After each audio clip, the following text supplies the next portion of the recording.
Video number 126 में MCB RCB के बारे में जानने के बाद अब आप ये जानें कि किस में कितना बड़ा तार लगेगा, कितने एमएम का तार लगेगा। वीडियो के शुरू में हमने कितने एमएम के तार में कितना करंट बह सकता है या लोड ले सकता है बताया है। वीडियो स्किप मत करिएगा, अंत तक ज़रूर देखें। 0.50 स्क्वायर एमएम जो है 5 एम्पियर तक के आराम से चल सकता है। 0.75 एमएम का तार 10 एम्पियर, हालांकि बहुत ज्यादा होता है, 10 एम्पियर तक के लोड ले सकता है। 1 एमएम का तार जो है वो 15 एम्पियर तक के चल सकता है। 1.5 एमएम का तार 20 एम्पियर तक का लोड उठा सकता है। इसी तरह आप देख रहे हैं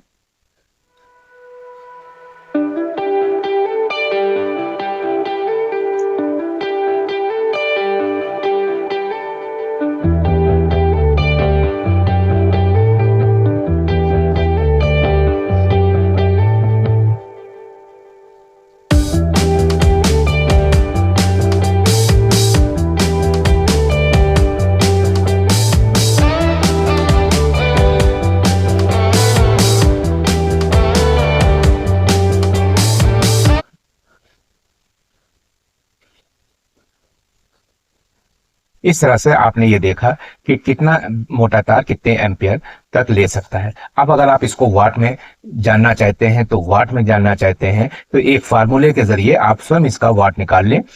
चलिए हम बताते हैं। और वाट निकालने के लिए हमने वीडियो नंबर 29 में बहुत अच्छा बताया है, आप उसको जरूर देख लिए। ये तो आप जो है एम्पियर से वाट निकालना, वाट से एम्पियर निकालना, या इस तरह का आप चीजें जो हैं आप बड़ी आसानी से इन फार्मूलों से निकाल सकते हैं। तो हमारा वीडियो नंबर 29 जरूर देखें। तो उसका फार्मूला है W बराबर I यानी current ampere volt into power factor. Power factor हमेशा याद रखिए ये 0.8 माना जाता है। बहुत सी जगह आप 0.9 भी, बहरहाल आपको जो भी है, आपको बस मैथड मालूम हो जाए, 0.8 रख दिए या 0.9 रख दिए, हम 0.8 रखकर ये करते हैं। तो ये W बराबर I, ये हमारी वीडियो नंबर 29 में जरूर देख लीजिएगा बहुत डिटेल्स में, क्योंकि टॉपिक ये फार्मूले के लिए नहीं है, ये तो कितने मोटे तार में कितना लोड होता है। तो अब आप अगर ये चाहते हैं कि अगर हम एम्पियर की जगह वाट हमें मालूम हो तो बड़ा आसान है कि वाट आप मालूम करना है तो ये I की जगह एम्पियर लिख दें, और V 220 मानी जाती है इनटू पावर फैक्टर 0.8, आप 0.9 से कर लिए। तो ये जो है अब इसके हम मान लेते हैं कि हम जो है कोई भी वैल्यू मान लेते हैं कि यहाँ ये निकाल लें। तो चलिए ये मान लेते हैं कि 20 एम्पियर इसका हमें निकालना है। तो 20 एम्पियर ले रहा है 1.5 mm का तार, तो उसकी वैल्यू निकालना समझ लें। तो वैल्यू निकालते हैं। W बराबर 20 का निकालना है, 20 ampere into 220 volt into power factor 0.8 हम मान रहे हैं, 0.8। तो ये टोटल आ जाएगा 3520 वाट आपका निकला है। ये एक हल्का सा मैटर हमने आपको बता दिया है कि अगर आप वाट में जानना चाहते हैं तो ये फार्मूला पुट करते हैं, रख दें, तो ये आपका फार्मूला निकल आएगा कि इतना बड़ा तार जो है कितने वाट जो है कवर करता है। थोड़ी सी मेहनत आप भी कर लिए इसमें, और आसान सा है, मोबाइल आपके हाथ में है और कैलकुलेटर खोलिए, फटाफट जिसका दिल चाहे आप इसका वो निकाल लीजिए। चलिए अब ये भी जान लें कि किस घर की वायरिंग में कौन सा तार कितना बड़ा लगेगा। देखिए इसमें थोड़ा बहुत जो है वेरी हो सकता है, हम दोनों बताएंगे। देखिए जो खंबे से तार आएगा वो कई लगा सकते हैं, एक 10 mm का भी लगा सकते हैं, 8 mm का भी लगा, ज्यादातर 8 ही mm का चलता है, और कभी 6 mm का भी लोग लगा देते हैं। मीटर से आपके घर के अंदर जो तार जाएगा पूरे घर के लिए, यहाँ पर जो है तार 6 mm का लगाइए, सबसे अच्छा। 4 mm का भी लगा सकते हैं, बहुत अच्छा जो है, लेकिन 6 mm या 4 mm के ये तार दो चलते हैं। 6 mm का भी लगा सकते हैं और 4 mm का भी लगा सकते हैं। इसमें 6 mm का, आप चाहे तो 4 mm, अगर एसी वगैरह ज्यादा यूज हो रहा है, 2-3 हो रहे हैं, तो आप 6 mm का लगाइए, और एसी वगैरह नहीं है तो फिर 4 mm का ठीक है। देखिए, अगर घर में एसी यूज हो रहा है तो यहाँ से एक तार, यहाँ से और एक तार, ये दो तार, ये एक यहाँ से लिया जाएगा, एक यहाँ से लिया, दो तार जो है एमसी 2.5 mm का तार लगा सकते हैं आप। 1.5 mm का भी बहुत अच्छा आजकल चल रहा है, क्योंकि ये एयर कंडीशन जो आजकल आ रहे हैं, आजकल जो एयर कंडीशन आ रहे हैं काफी कम एम्पियर लेते हैं, तो 1.5 mm का भी चल जाएगा। लेकिन सेफ्टी पॉइंट से आप 2.5 mm का, गीजर के लिए 2.5 mm का लगाएं। ये यहाँ से जो तार आएगा, दो तार जाएंगे, एक यहाँ एमसीबी से जाएगा और एक न्यूट्रल लिंक से जाएगा। ये दो तार जो है 2.5 mm के आपको लगाने हैं।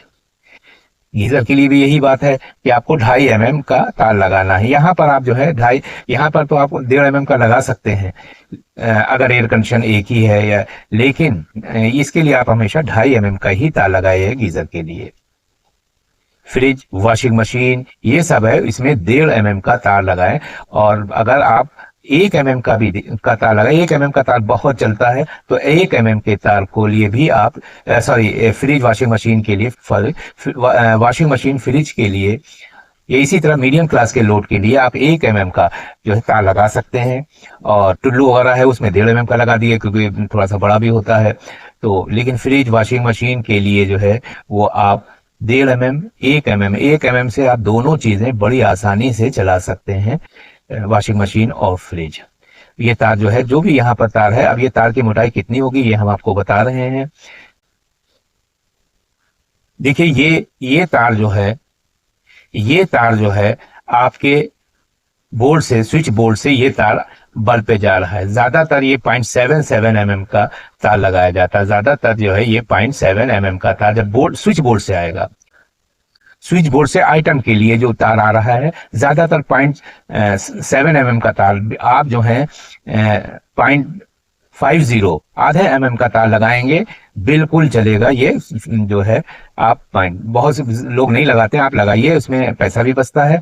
और पाइप से तार खींचने में, तार पाइपों में कम होंगे, कम मोटे होंगे, तो हमें खींचने में भी आसान। तो ये आप बिल्कुल बेखटक होके आप 0.50, आधा mm का तार लगा सकते हैं। ये तार है, तो ये वाला तार है, ये छोटे तार लगा सकते हैं, क्योंकि इस पे जो है लोड सिर्फ आइटम का होता है। तो आजकल बल्ब जो है वो कितने वाट का है, 7 वाट, 9 वाट, 15-16 वाट, बस इससे ज्यादा तो नहीं होता है। तो ये आप लगा सकते हैं। पंखे के लिए ये तार जो स्विच बोर्ड से पंखे के लिए, पहले के जो पंखे हैं वो लगभग 80 वाट के हैं। आजकल जो BLD वाले आ रहे हैं, रिमोट वाले आ रहे हैं, वो 25 वाट के आसपास के होते हैं। तो थोड़ा कम थोड़ा ज्यादा, ये तो लगभग मैंने वाट बताए हैं, तो उस हिसाब से होता है।